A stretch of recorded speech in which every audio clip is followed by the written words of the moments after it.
I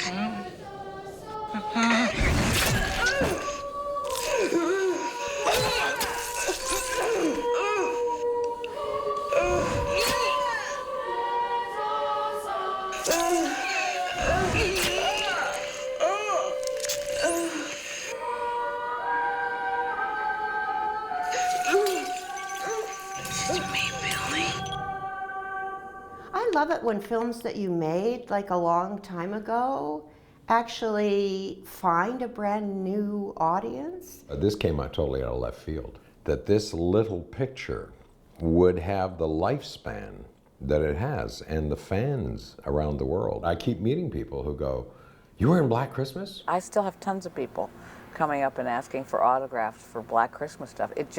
It's amazing to me. It is a classic. In its genre, it's a classic. It has a huge fan base. Once a year or something, every Christmas, they show it at these movie theaters, and I was shocked at how many people love this film. And I am delighted with the response of people that literally have only just seen it or saw it maybe, when they were a kid, and now they say their family sits down with a bowl of popcorn and every Christmas Eve they watch Black Christmas. Elvis Presley used to watch it every Christmas, and the Presley family to this day still watch it. Priscilla and Lisa Marie watch it every year. Well, I have many feelings about it. One is I'm extremely flattered and gratified.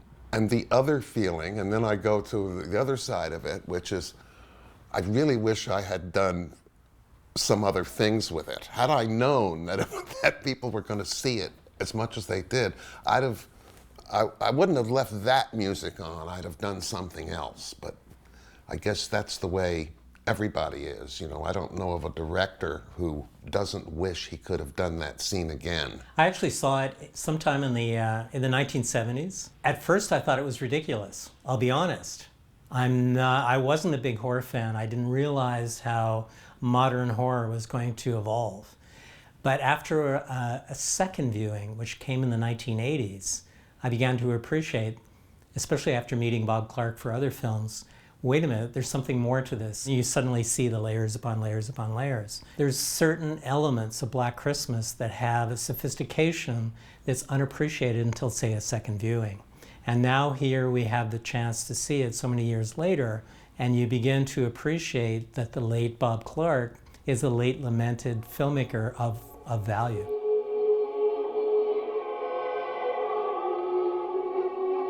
It was, as far as I know, the very first cult slasher movie before, all the Friday the 13th and all that stuff. Obviously, it has some kind of incendiary impact, that it somehow triggered, in a sense, an era. You go to the American film market these years, and 70% of all the movies that are out there are horror movies of one kind or another. It really, in a sense, invented certainly the slasher genre, but also the whole kind of thing that led to the Saws and all this stuff. Bob said that it was the first of its kind, that they fashioned a lot of films afterwards. It changed the way that horror films were made. You'd have to talk to Bob about. I was going to direct a film that John wrote a couple of years after Black Christmas. He was a big fan of Black Christmas. He was just beginning his career. And John had asked me, whether he remembers or not, I think he does, he may not. He asked me if I was ever going to do a sequel, and I said no. His film was the last horror film I was going to do. But if I did do a sequel, he said, what would you do? And I said, well, what I thought I'd do is I would make it the following fall. Somehow in the interim, the killer had been caught. He'd been institutionalized. And I would have him escape. Nobody knows it at first, and he starts stalking them again at the Black Christmas sorority house. And I was going to call it Halloween. Now, when you think of what John Carpenter did, wrote a script, really quite different from that idea, just a basic core of it, like a sentence, cast it, directed it, edited it, did the music, what is it? Oh, maybe the title Halloween, he should have given me a little footnote, but I didn't own that either.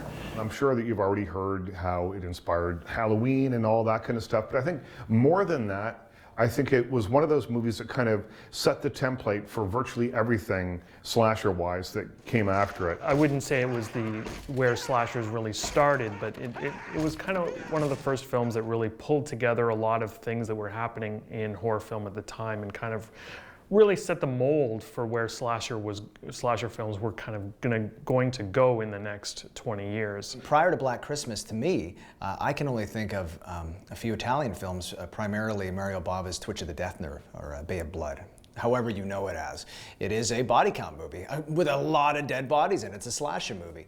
And it definitely predates Halloween by several years, but of course Black Christmas predates Halloween by a few years as well. If you look at anything with a holiday theme in it at all, whether it's Mother's Day or any of those movies, I think there's probably a tangential connection to it. I mean, a movie like this has such long tendrils and has touched so many other things that by now I'm not even sure that you can trace all the influences back. But I do think that without Black Christmas, the slasher genre would have been a much different thing. A very interesting and little known fact about Black Christmas was that its original title was called Stop Me. That made me stop and think. Would we have had all these holiday-related horror movies, such as Halloween, Friday the 13th, My Bloody Valentine?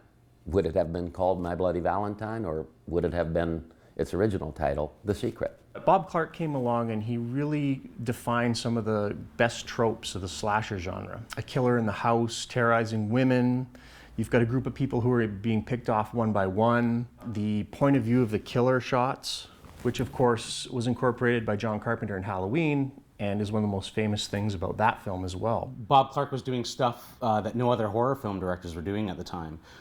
Maybe even other film directors were doing it at the time. So yeah, it's a film that just continues to hold up. It's not a haunted house film, but it features a house, it features a killer.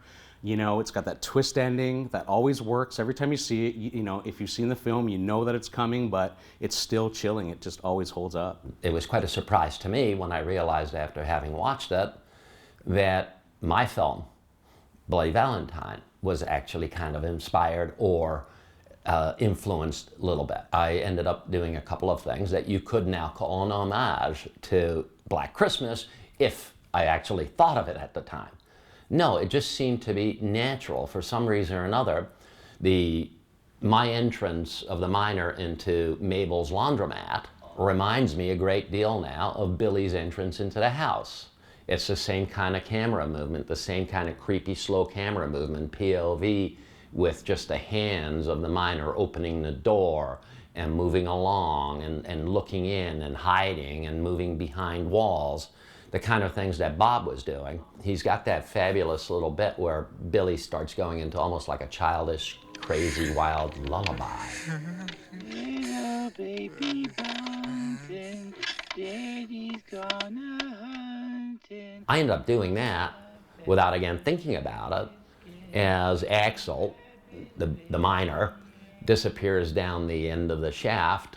And he ends up doing that kind of creepy, weird, little lullaby-ish, gibberishy song as he's leaving. Did I think of that at the time? Absolutely not. It just felt right. And I think a lot of filmmakers, whether consciously or subconsciously, were and are using some of these established things that Bob experimented with.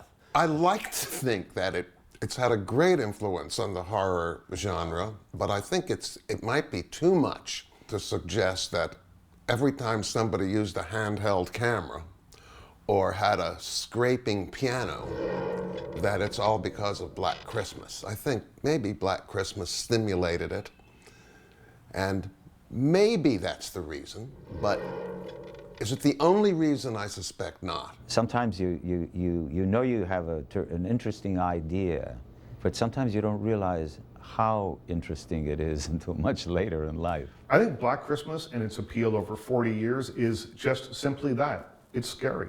There's nothing more to it than that. It's effective. It works.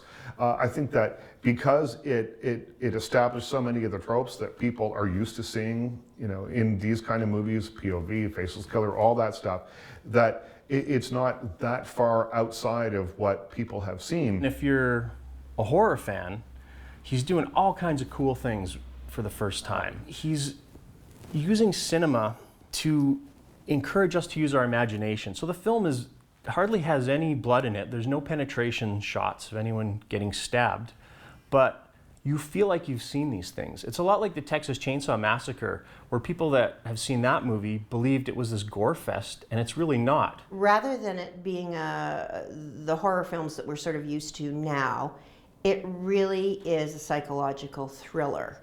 And that, I think, is much more terrifying. It's much more terrifying what you don't see than what you see. The mind has an amazing thing, incredibly what your imagination can do. And it can expand fear to such a degree. Whereas when you're actually confronted, if you're actually confronted with someone wielding a knife at you, you have a good sort of sense of self-protection, fight or flight or whatever. But if you don't know, so that's the difference. Here's a man coming at you with a knife. Okay, I can either knock it out, I can knee him in the groin, I can defend myself. But if there is something that mysteriously is there, but I can't see it, I feel it, but I can't see what my danger is, I find that much more frightening. And I think that's what Black Christmas has always had going for it, for the very beginning. The horror of what the audience will imagine is much greater than anything we could show them. I think we've been glutted with really gory horror films that just, scare the bejesus out of you and give you nightmares. That's not really what we want. We want to have our mind involved in a way that, we go, okay, this is extremely real, extremely possible. We have movies now with special effects that blow Black Christmas right off the map.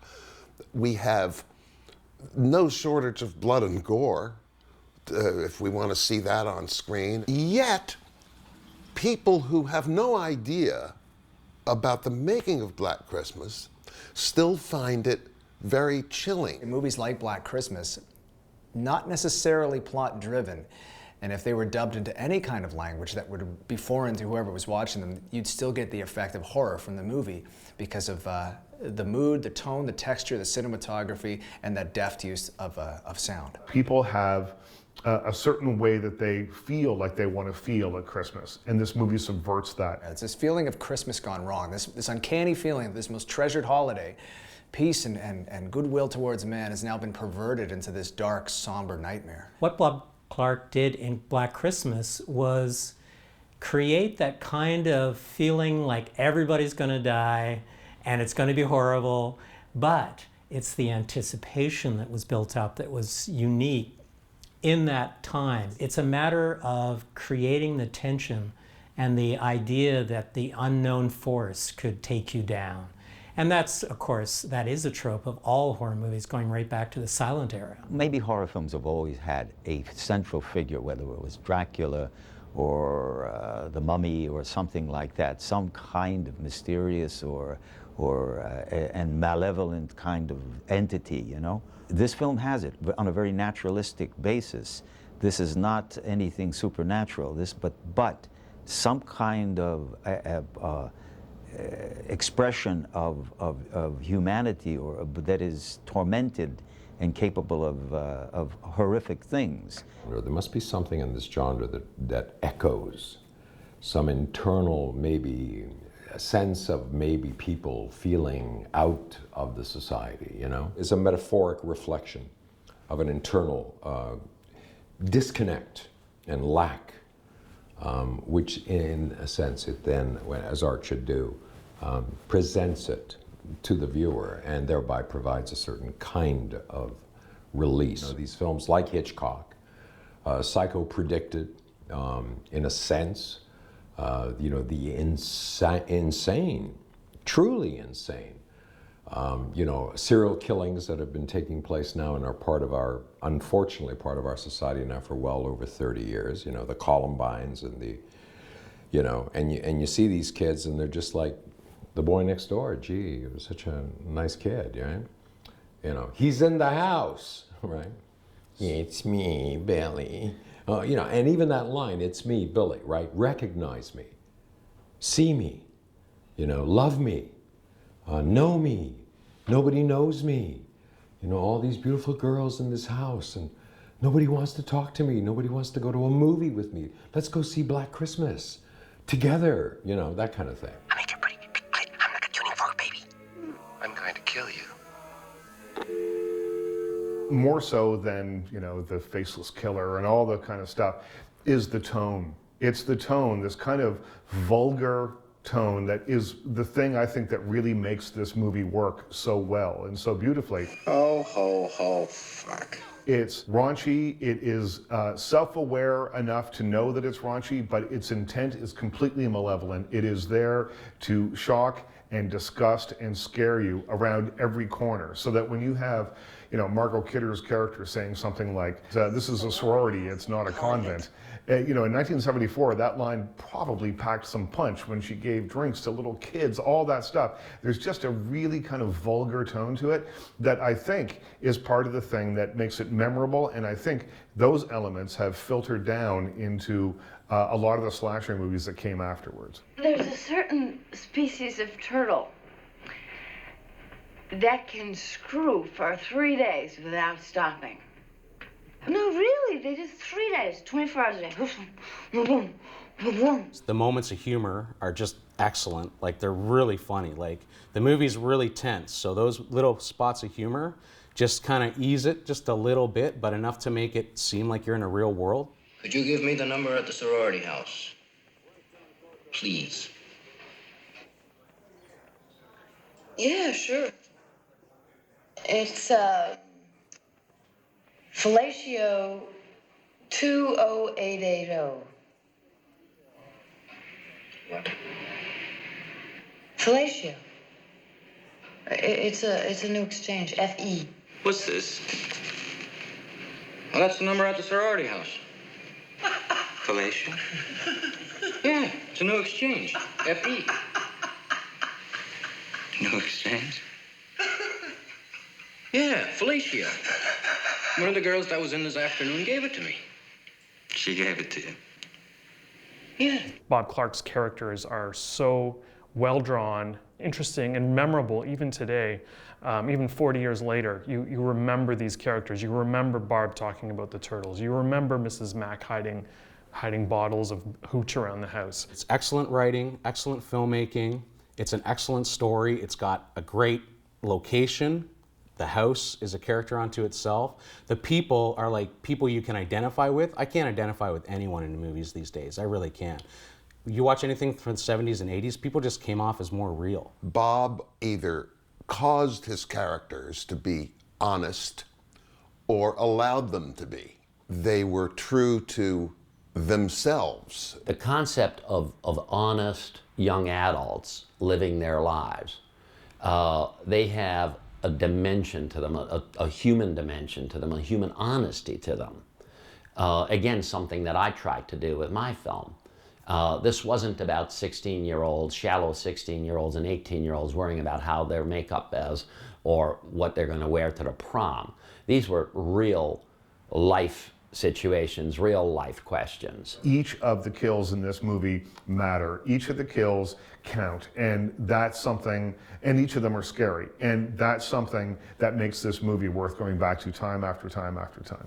It's still impactful today because it tells exactly the same story in the modern context as it did in 1974. A good example of why the film feels so modern is the character of Jess and her pregnancy, and she's planning an abortion, and her boyfriend's upset about this. You're talking about killing a baby as though you were having a wart removed. And she actually tells her boyfriend that she's not going to marry him because she's pregnant.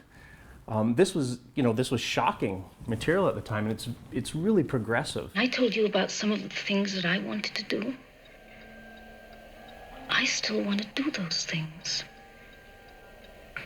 You can't ask me to drop everything I've been working for and give up all my ambitions because your plans have changed. Be realistic.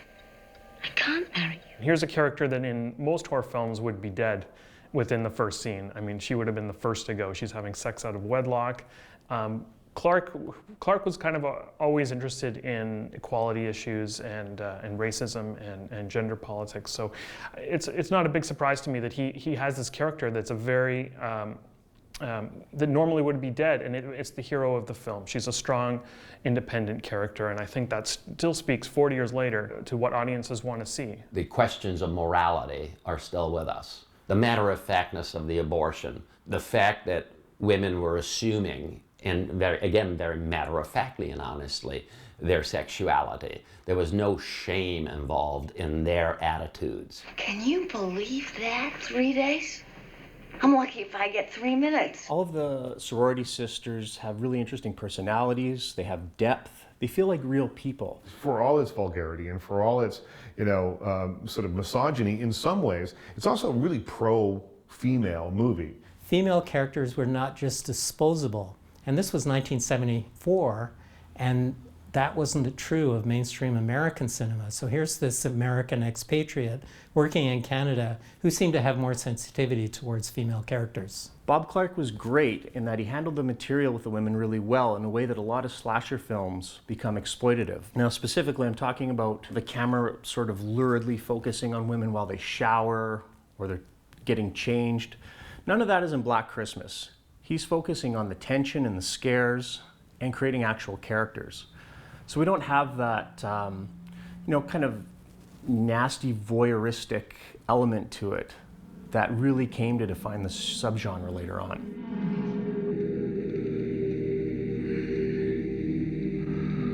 At the time that Bob Clark first came to Canada and made a film like Black Christmas and later made, Porky's, there was a kind of cinema that was scattered. The mainstream cinema almost didn't exist. And Black Christmas was one of those things that helped build the entire structure. Bob Clark was the first guy to get out there and really show people how a Canadian horror film could be made and could compete on an international level. Black Christmas has never really gone away. Black Christmas has always kind of popped up on television. There's been a DVD release here or maybe a video release there. It's never completely disappeared. I don't think it's probably ever really been out of print. And I've done a whole bunch of Canadian films, but certainly not anything that's had that kind of impact. In terms of Canadian cinema, Black Christmas is one of the all-time great films, horror film or not. Beyond that, the film is also unabashedly Canadian. It's Canadian in a way at the time where it didn't even want to be Canadian, but it couldn't help it. And what I'm thinking of is the one scene in the police station where there's a little American flag on the desk,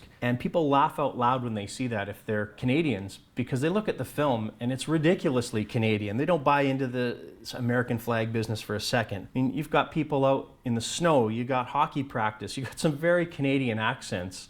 The film is overwhelmingly Canadian. Yet for some reason, due to the American market, they felt the need to sort of put these little tokens in, which is hilarious. But it's also a very Canadian thing during that era when they were, making a lot of tax shelter films. And they were really trying to appeal to the American market. And you can feel the cold in that movie, man. Like, it just feels like a cold winter night. They're out there, they're making films in Canada, they're suffering for their art, and you appreciate it a little bit more because of that. What makes it a great Canadian movie is that it does capture that feeling of those cold winters, of being alone at Christmas time, being alone at Christmas time. I mean, that's a depressing thing. And there, again, that sense of melancholy, I think, is very unique to the Northern experience. We have a history in our cinema of ineffectual male characters, especially authority figures, and that comes through huge in this movie. You've got the police that are completely ineffective. You have Doug McGrath playing a cop that's a complete buffoon. An angry boyfriend who can't control his emotions. You've got boyfriends that can't do anything to stop the killings or keep their girlfriends safe. At the end of the day, it's the women that kind of have to take care of these things themselves. And that's a very common trait in Canadian cinema. We just have a really hard time depicting masculinity on screen.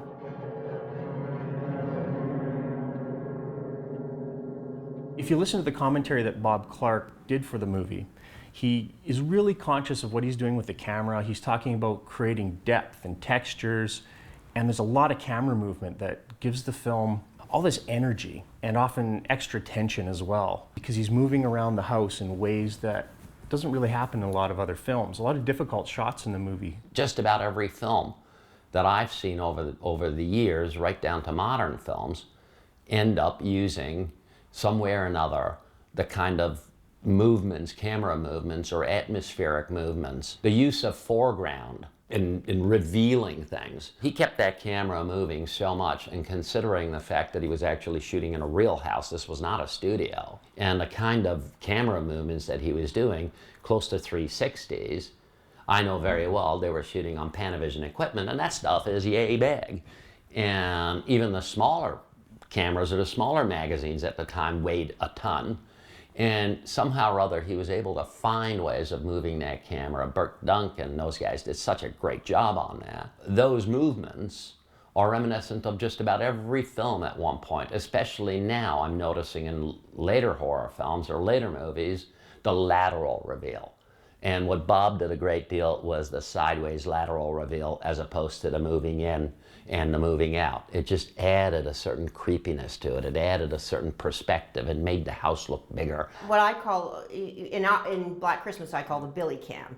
The POV, that is very frightening to sort of see, and it was wonderful, that cameraman, but being able to see that the stalker is in your midst, but the camera becomes that eye. We're normally, or had been, I guess, normally used to seeing the bad guy doing something. The bad guy's going to break into a house. The bad guy's stabbing someone.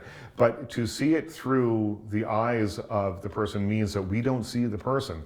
That's terrifying. That's the scary part of this and we're seeing it through the eyes of the person that's about to come in and bugger all that stuff up. And that works beautifully. I mean, John Carpenter has used it. From now on, it's hard to find a movie that doesn't have some kind of POV shot in it, particularly in the horror genre, because it is so effective, because it is creepy, because it doesn't give away the identity of the villain, because it is a great way to create atmosphere and to create tension. I'd spoken to Bob about an idea I had for mounting the camera on my shoulder, and I had a special harness made up that allowed me to have lots of flexibility with it. It was actually made out of about 1 inch wide steel that was very thin that came down the front, and had a pad that rested on my stomach, and it was hinged at the shoulders so it would allow me to lift the camera, which was mounted right about here. The lens was about there on my shoulders, so that when I climbed the trellis and everything, I got both hands in. And also, when I looked up at the top of the trellis, I was able to raise the front of the rig so that the camera lens itself would tilt up and be able to look up.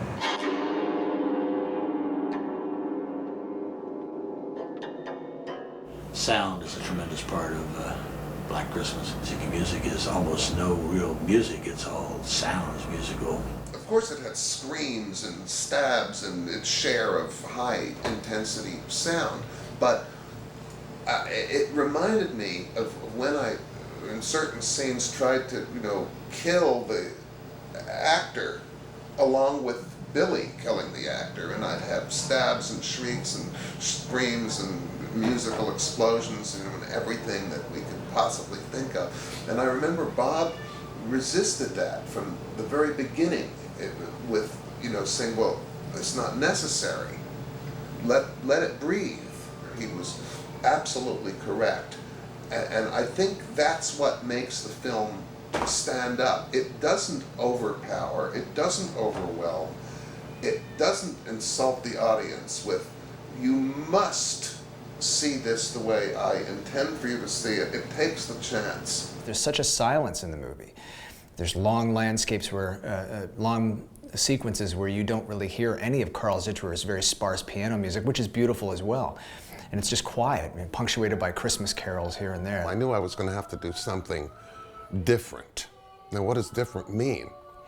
So I started listening to avant-garde composers, to John Cage, to Morton Subotnick, who's one of the early electronic people. So I tried every kind of sound I could think of. I had an old upright piano that I twisted and turned and detuned, and I think, let's say if I tried 100 things, maybe 6 of them worked. And then in the mix, a lot of this music was created in the mix. I brought in textures of things, wind, toned wind. I think we often have to train the audience prior to that scene to realize that when I hear that, something really bad is going to happen. It has to somehow connect with something that the audience feels organically.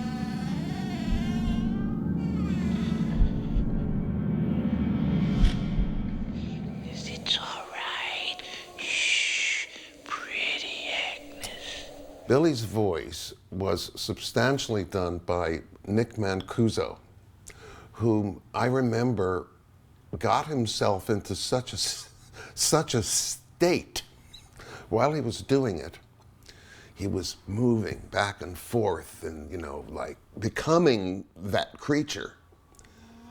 And he became so much of that creature and got so deep into it that he fell into the Foley pool. The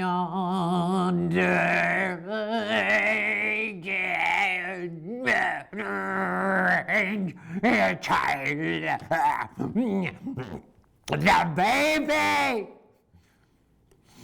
What happened to the baby? I wanted to compress the thorax, so I did it standing on my head. That's how the sound came out. So I would just go into some kind of trance state and start making sounds and, you know, noises, and then and then those were then merged, right, with the electronic aspect of it and the other voice, and I can't remember her name.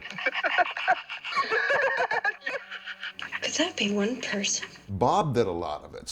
I can tell which one is Bob. I did some. Bob did the singing part. There's some parts where there's a little bit of a tune to it. Bob did that. We had a machine called a harmonizer. This it seemed very, very advanced at the time, which I suppose it was. Now you couldn't get, you know, $5 for it. But it could detune things. Its purpose was to put things back in tune. But of course we had no interest in back in tune. Bob Clark had someone on set while they were filming the scenes on the phone, filling in for Billy. But what they were saying was not nearly as nasty as what ended up on the audio track. And I believe it was Lynn Griffin talked about how when she finally saw the film, it was quite shocking. And it is shocking, even from you know, today's perspective, to hear the kind of things that are being said. I mean, it's some really nasty stuff.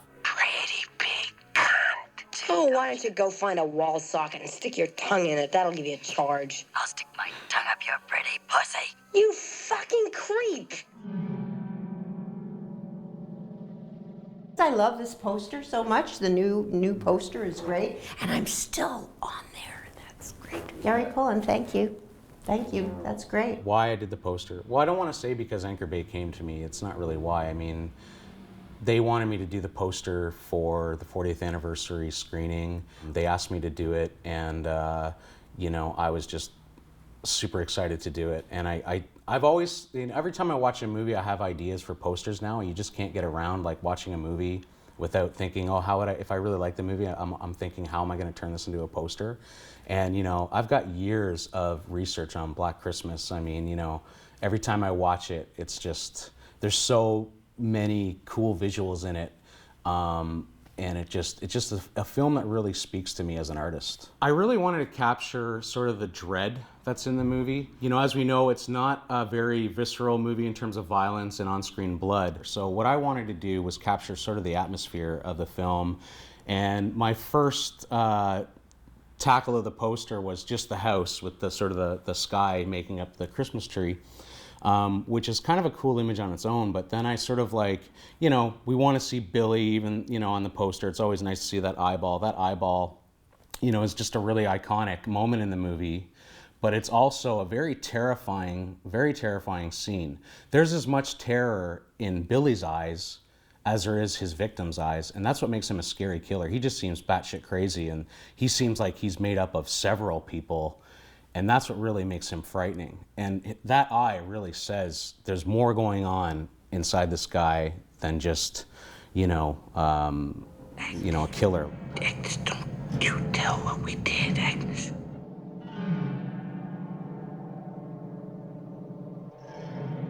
It's good to remember that genre filmmakers like Bob Clark are not just throwing stuff up on the screen in order to make money, to shock audiences.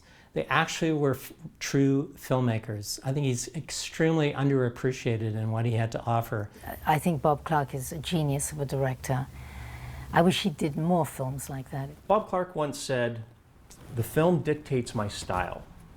And what he meant by that is he didn't buy into the auteur theory where he needed to put his stamp on everything he was making. Instead, he liked the idea of having his style best serve the narrative and the genre that he was working on. And I think that's a sign of a very good filmmaker, but one that people don't talk about because it's not a specific signature as much. Bob Clark made two of the most famous Christmas movies of all time because he made A Christmas Story, completely the opposite kind of film, but enduring in the same way. He was absolutely lovely to work with. Losing Bob Clark because of a drunk driver on the Pacific Coast Highway who did a head-on collision with Mr. Clark's car when he was driving with one of his sons is one of the tragedies of cinema, and we don't realize it enough. We have lost a really fascinating, complex, spirited, passionate filmmaker who loved Canada, loved Canadian cinema, and was instrumental in kickstarting our industry at a crucial time.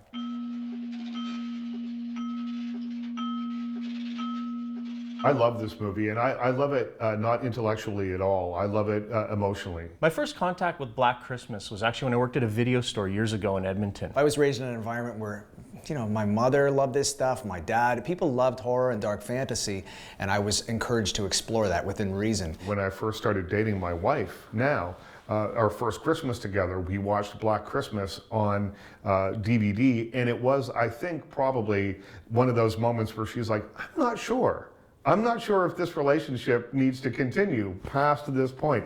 She was much more disturbed by it than I thought she would be, which means that the movie, 40 years, or more after it was made, still works very well. Black Christmas was this film that kind of floated around and people mentioned it once in a while as being something that was really cool. And I discovered this amazing horror film that nobody seemed to be talking about.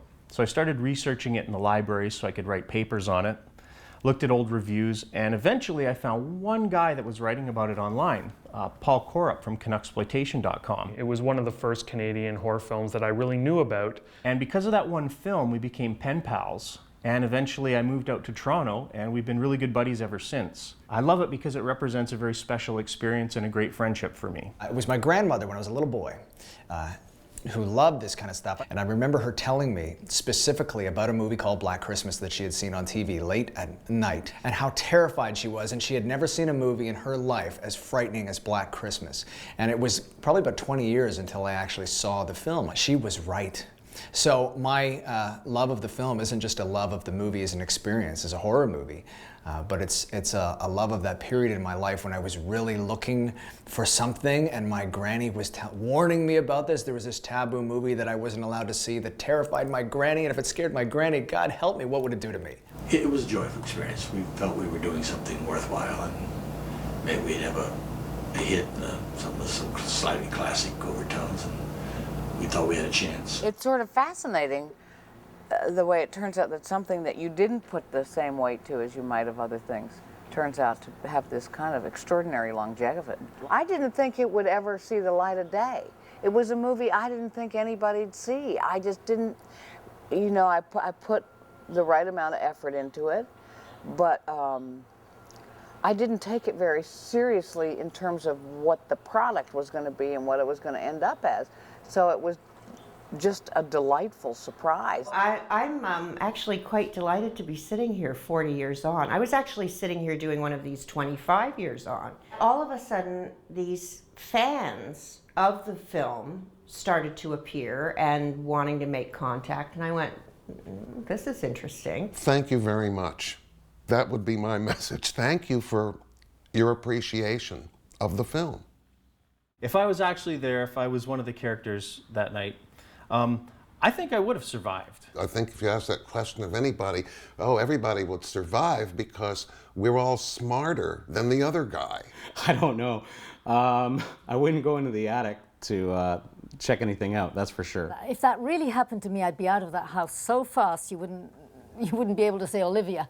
I mean, I'd be gone. Probably yes, because I'm chicken shit. Oh, I would have probably been one of the first to go. Oh, no. I would have been one of the first to go. I am the kind of person that if you said, it's dangerous in this house, get out of the house, I would get out of the house. Well, I'm a Sicilian. We survive anything.